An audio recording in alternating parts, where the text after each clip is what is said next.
Gott kvöld, velkomin í toppfréttir.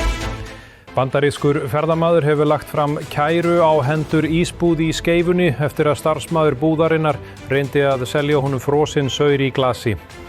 Í kærunni kemur fram að ferðamaðurinn hafi pantað sér One Large Crab Ice og bjóst því við krabís í glasi. Umræddur starfsmaður neitar sök og segist hafa borið fram soft serve.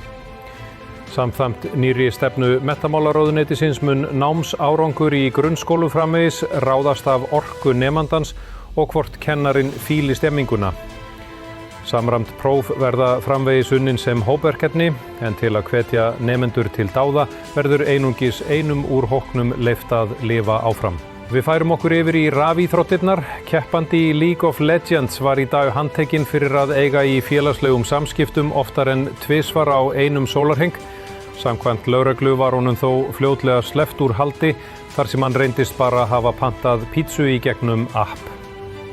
Og þá að veðri. Áframhaldandi gul veðurviðvörun verður í gildi á landinu næstu daga en Veðurstofan hefur auk þess bætt við nýjum viðvörunarlit, grábrúnum, sem gefur til kynna þá tilfinningu að lífið hafi mist allan tilgang í október 2019 og aldrei ná sér aftur á strik. Þetta voru fokkfréttir kvöldsins. Ekki gleyma að skammast ykkar